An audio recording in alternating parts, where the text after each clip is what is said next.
بایزید البسطامی کی ابتدائی زندگی کے بارے میں بہت کم معلوم ہے، ماں سوائے اس کے کہ وہ انتہائی ابتدا ہی سے اپنے فرائض کی تکمیل میں مصروف ہو گئے تھے۔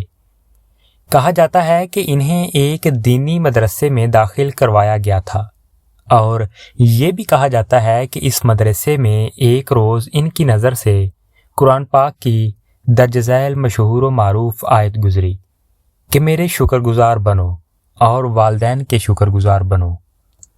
اس آیت کریمہ کا ان کی زندگی پر اہم اثر ہوا۔ وہ ایک دم اپنی والدہ کی خدمت میں حاضر ہوئے اور گزارش کی کہ اے میری والدہ، یہ ایک بہت ہی مشکل کام ہے، میں ایک وقت میں کیسے دونوں فرائض سر انجام دے سکتا ہوں؟ اب آپ یا تو خدا سے یہ درخواست کریں کہ وہ مجھے آپ کو عطا کر دے تاکہ میں آپ کی خدمت سر انجام دے سکوں، یا پھر مجھے اجازت فراہم کریں کہ میں اپنے آپ کو خدا کی خدمت کے لیے وقف کر دوں تاکہ میں مکمل طور پر اس کے ساتھ رہ سکوں۔ والدہ نے انتہائی شفقت کے ساتھ جواب دیا کہ اے میرے بیٹے، میں تمہیں خدا کی خدمت میں دیتی ہوں، اور تم پر میرے جو حقوق ہیں میں ان سے دستبردار ہوتی ہوں۔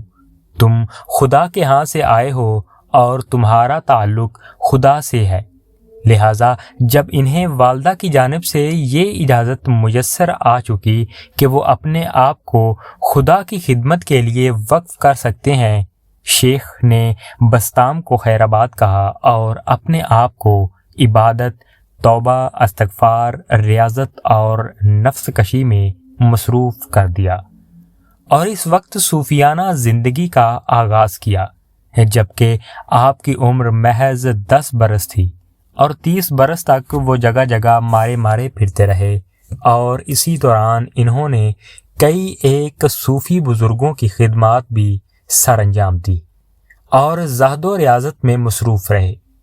وہ روحانی رہنما اور روحانی بزرگ امام جعفر صادق کے مرید تھے، اور اس کے علاوہ وہ ابو علی سندھی کے بھی پیروکار تھے۔ وہ ایک اور قابل ذکر روحانی بزرگ تھے، اور کہا جاتا ہے کہ بایزید نے ان سے بھی روحانی علم حاصل کیا تھا۔ اس وقت البسطامی کی عمر 40 برس تھی جب وہ اپنے آبائی گھر واپس لوٹ آئے تھے، اور اس کے بعد وہ عبادت اور ریاضت میں مصروف ہو گئے۔ اس کے علاوہ انہوں نے اپنے مریدوں کو درس دینے کا سلسلہ بھی جاری رکھا تھا۔ ان کے اپنے دور کے صوفی بزرگوں کے ساتھ نزدیکی روابط استوار تھے۔ ان روحانی بزرگوں میں ابو موسیٰ الدیاء والا اور احمد بن خدریہ بھی شامل تھے، جنہوں نے ان کے ساتھ خط و کتابت کی تھی۔ انہوں نے بسطامی میں 848 بعد از مسیح میں وفات پائی تھی، اور ان کے مزار پر اب بھی لاتعداد لوگ حاضری دیتے ہیں اور فیض پاتے ہیں۔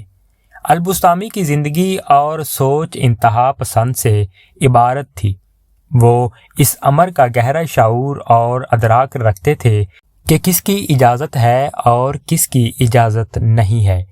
وہ اپنی والدہ کی بے حد خدمت کرتے تھے، اور خدا اور اس کی مخلوق کے سامنے عاجزی اور انکساری کا اظہار کرتے تھے۔ وہ اس قدر خوف خدا کا اظہار کرتے تھے کہ نماز ادا کرنے کے دوران ان کے قریب کھڑے لوگ ان کی سسکیوں کی آواز بخوبی سن سکتے تھے، جو خوف خدا کی وجہ سے وہ برتے تھے۔ انہوں نے اپنے نفس کو مکمل طور پر نظر انداز کر رکھا تھا۔ ان کے بارے میں کہا جاتا ہے کہ انہوں نے اپنے نفس کو نظم و نسق کی بٹی میں ڈال دیا تھا، اور اس حد تک نفس کشی کی تھی کہ ان کا نفس دوبارہ سر اٹھانے کے قابل نہ رہا تھا۔ حالت و جد میں وہ غیر معمولی نوعیت کی حامل جملے ادا کرتے تھے۔ تعریف میرے لیے ہے، میرا خدا کس قدر عظیم ہے، مجھے ایک بار دیکھنا خدا کو 1000 بار دیکھنے سے بہتر ہے۔